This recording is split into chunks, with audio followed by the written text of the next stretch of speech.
রাজনীতি শুধু ক্ষমতার লড়াই নয়, এটা সময়ের গল্প, মানুষের বিশ্বাস আর আবেগের প্রতিচ্ছবি।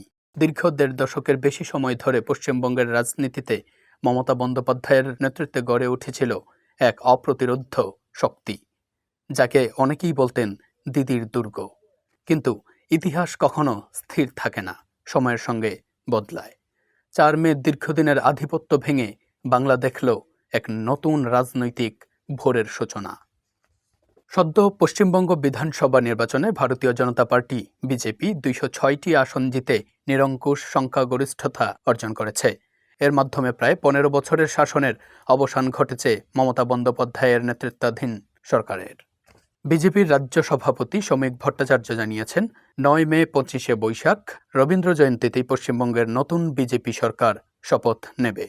শনিবার সকাল ১০টায় কলকাতার ব্রিগেড প্যারেড গ্রাউন্ডের বিশেষ মঞ্চে এই শপথ গ্রহণ অনুষ্ঠান অনুষ্ঠিত হবে।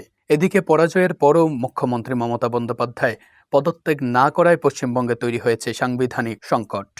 ভারতীয় সংবিধান অনুযায়ী ৭ মে বৃহস্পতিবার রাত ১২টার পর বর্তমান সরকারের মেয়াদ শেষ হয়ে যাবে, কিন্তু নতুন সরকার শপথ নেবে আগামী ৯ মে।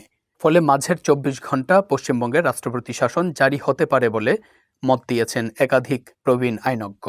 ভারতের স্বাধীনতার পর প্রথমবারের মতো পশ্চিমবঙ্গে সরকার গঠন করতে যাচ্ছে ভারতীয় জনতা পার্টি বিজেপি। ফলে শপথ গ্রহণ অনুষ্ঠানে ভারতের প্রধানমন্ত্রী নরেন্দ্র মোদী, কেন্দ্রীয় স্বরাষ্ট্রমন্ত্রী অমিত শাহ সহ বিভিন্ন রাজ্যের মুখ্যমন্ত্রী ও বেশ কয়েকজন কেন্দ্রীয় মন্ত্রী যোগ দেবেন। উপস্থিত থাকবেন কলকাতা সহ সারা দেশের বেশ কয়েকজন বিশিষ্টজন।